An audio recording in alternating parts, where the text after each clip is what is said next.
गुरुग्राम में सीलिंग की कार्यवाही अमूमन आप देखते होंगे। आप ये भी देखते हैं कि आज इसका मकान सील हो गया तो कल उसका दुकान सील हो गया। लेकिन एक खबर इसलिए भी महत्वपूर्ण है कि जो लोग सीलिंग की कार्यवाही करते हैं आज उनका दफ्तर सील हुआ है। और एक नहीं बल्कि 3-3 ऑफिसरों के दफ्तर गुरुग्राम में सील हुआ है। और ये ऑफिसर्स HSBC के हैं, यानी हरियाणा शहरी विकास प्राधिकरण के हैं, जिसे पहले हुड्डा कहते थे, आज वो HSBP हो गया। और उनके अफसर हैं स्टेट ऑफिसर 1, स्टेट ऑफिसर 2 और LSA।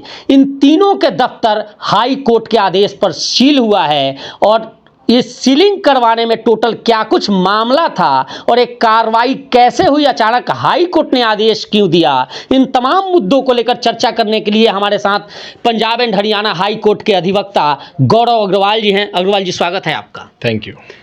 मुबारकबाद दे दूं आपको।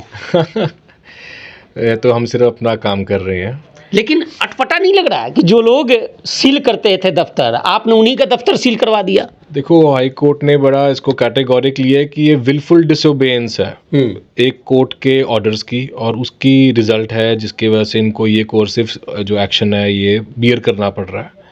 कोर्ट ने बड़े कैटेगोरिक इनको डायरेक्शंस दिए थे कि किसी की लैंड अगर आपने अननोटिफाई करके एक्वायर करी है तो उनको आप अपना लॉफुल अंडर द एक्ट, जो न्यू एक्ट है 2013 का, उसके अंडर अपना आप एक्वायर करो और अपनी एक्विजिशन प्रोसीडिंग्स करके रेलिवेंट जो भी आपका कॉम्पेंसेशन है वो कॉम्पेंसेशन लैंड ओनर्स को दो। तो एंड ये सारा करने के लिए हाई कोर्ट के डिवीजन बेंच ने 4 मंथ्स का टाइम दिया था। बट 4 मंथ्स के अंदर इनका प्रॉपर कंप्लायंस ना होने के वजह से हमारे को कंटेम्प्ट लगाने में हमारे को फोर्स किया गया पिटिशनर्स को, जिसकी मैंने कंटेम्प्ट लगाई। कंटेम्प्ट लगाने के बाद भी कोर्ट ने लीनियंट व्यू लिया, उनको 2 मंथ्स का फर्दर टाइम दिया कि आप अपना 2 मंथ्स में इनको एक्विजिशन प्रोसीडिंग्स जो एज पर द ऑर्डर हैं वो कंप्लीट कीजिए। एंड इवेंचुअली कल हमारी डेट थी, 2 मंथ्स लैप्स हो गए एंड इनकी स्टेट अथॉरिटीज़ की तरफ से कोई भी एक्शन या कोई भी आगे कार्रवाई नहीं करी गई as per the orders of the honourable high court and the contempt court जी, जिसकी वजह से कल कोर्ट को मजबूरन ही इस तरह का order, we welcome the order, हम जो कोर्ट को देना पड़ा। एंड कमिश्नर पुलिस गुरुग्राम और DC गुरुग्राम को डायरेक्शंस दिए कि offices of the LSE EO1 and EO2 should be immediately attached and seal due to the wilful disobedience of the order of the honourable high court. साथ ही अभी कह दिया कि रिपोर्ट कीजिए, चाबी वहाँ पहुँचाइए। हाँ, चाबी भी इमीडिएट सील करके सेशन लर्नेड सेशन जज गुरुग्राम को डिपॉजिट करें एंड एक रिपोर्ट वहाँ पे फर्निश करें, और वो फिर अभी मैटर हमारा मंडे के लिए पेंडिंग है इन दी हाई कोर्ट। अच्छा, ये पूरा मामला क्या था? अगर दर्शक जो देख रहे हैं वो समझना चाहेंगे कि आखिर वो कौन सी ऐसी गलती थी जिसको लेकर यह सीलिंग की कार्यवाही हुई है, वो क्या था पूरा मामला, ये भी बता दीजिए सर।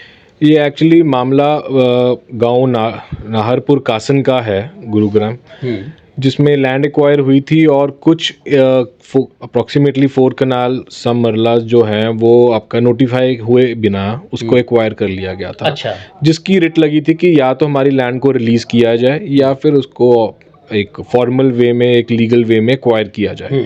तो कोर्ट ने अल्टीमेटली मैटर को डिस्पोज ऑफ किया था with directions to the state authorities कि इसको लैंड को प्रॉपर एक्ट के जो प्रोविजंस के अकॉर्डिंगली इसको एक्वायर करो। एंड वो एक्विजिशन के लिए 4 मंथ्स का इनको टाइम दिया था स्टेट अथॉरिटीज़ को। यहाँ से इशू शुरू हुआ एक्चुअली है। तो वो उनकी अगेन डिसोबेंस रही, जिसकी वजह से हमको फोर्स हुआ है हम कंटेम्प्ट लगाएं। कंटेम्प्ट में ये वाला ऑर्डर इनको फेस किया। तो आप पीड़ित पक्ष के तरफ से वकील? हम लैंड ओनर्स की तरफ से थे, हाँ, जिनकी लैंड एक इलीगल मैनर में एक्वायर हुई थी या एक एनक्रोच हुई थी, जिसको फिर हमने रिप्रेजेंट किया। तो 4 कनाल के आसपास की जमीन जो मानेसर के पास कासन है, वहीं नाहरपुर कासन की बता रहे हो आप सर, नाहरपुर की, ये अमाउंट कितना होगा इसका सर? ये अमाउंट तो भी असेस करने को कोर्ट ने कहा है, बट प्रोविजनली जो भी ये कह रहे हैं अप्रॉक्सीमेटली 6 करोड़ के आसपास ये कहते हैं कि हमारी असेसमेंट बनती है कॉम्पेंसेशन की, बट वो भी सब्जेक्ट टू है। इसमें यह भी आप बता रहे थे कि इस पूरे प्रकरण में अब क्या ऑप्शन क्या बचता है इनको, इनका ऑफिस खोलने के लिए ऑप्शन क्या बचता है इनके पास? इनको इमीडिएटली हाई कोर्ट में आना पड़ेगा विद दी एक रेस्क्यू के वे में कि हम कॉम्पेंसेशंस जो हैं असेस करेंगे लैंड ओनर्स का, और उनको इमीडिएटली हम कॉम्पेंसेशन डिस्पर्स करेंगे। This is the only way out they can come up. तब तक सील रहेगा इनका दफ्तर? ये तो बाकी कोर्ट बता सकेगी, बट एक प्राइमरीली दिखता है कि अगर कोर्ट चाहती है कि पेमेंट इनकी रिलीज हो लैंड ओनर्स की, and that is how the report will go. आम आदमी के लिए जो लोग आपकी खबर देख रहे हैं सर, अमूमन उनके लिए यह माइलस्टोन या डिसीजन माइलस्टोन कैसे साबित होगा? ये एक बहुत ही अच्छा ऑर्डर है, बिकॉज इसमें honourable high court has come up very harshly on the petitioners land owners के फेवर में कि अगर सरकार इस तरह से विलफुल डिसोबेंस करेगी हाई कोर्ट के ऑर्डर का, तो they have to face the heat.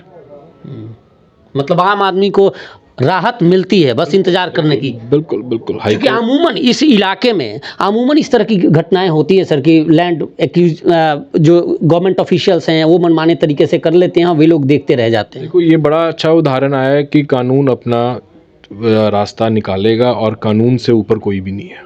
एक सवाल मेरे जहन में है, मैं पूछ लेता हूँ, हालांकि मैं नहीं जानता कि इसका रेलिवेंसी है या नहीं है, लेकिन आप लर्नर अधिवक्ता हो तो मैं जान लेना चाहता हूँ सर, ये कमरा सील करने से क्या मिला?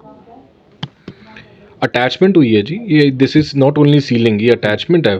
ऑफिस की अटैचमेंट हुई है। कल को अगर ये नहीं आएंगे तो ऑफिस की अटैचमेंट की प्रोसीडिंग्स होती हैं। अटैचमेंट की प्रोसीडिंग्स लॉ के हिसाब से उनको एक प्रॉपर वे में फिर अगर नहीं आएंगे तो this office will be sealed, attach तो हो गया। कल को इसकी ऑक्शनिंग होगी, ऑक्शनिंग होके फिर मैं इसको वही जानना चाह रहा था। एब्सोल्युटली एब्सोल्युटली, ऑक्शन की अपनी प्रोसीडिंग्स हैं, दैट विल फॉलो बैक। बिल्कुल, मतलब हम ये कहें कि यह भी हो सकता है कि अगर सरकार गवर्नमेंट ऑफिशियल्स इस पे ध्यान नहीं दें तो सरकारी दफ्तर ऑक्शन भी हो सकता है। अटैचमेंट की प्रोसीडिंग्स हैं जी, and that will go as per the law. चलिए, बहुत बहुत धन्यवाद आपका। Thank you. इसके लिए अगेन एक बार धन्यवाद। और आम लोगों के लिए भी कि जो लोग इस तरह से अधिकारी जो मनमानी करते हैं, निश्चित तौर पे यह डिसीजन माइलस्टोन उनके लिए साबित होगा और कहीं ना कहीं अब उनके अंदर भी आस जरूर जगेगी कि अभी भी न्यायालय उनकी बात सुनती है और इस तरह के जो मामले होते हैं उनमें उनका आदेश आज भी सर्वोपरि है। फिलहाल आपको ये वीडियो कैसी लगी कमेंट कर जरूर बताइए और चैनल को लाइक और सब्सक्राइब जरूर कीजिए। धन्यवाद, नमस्कार।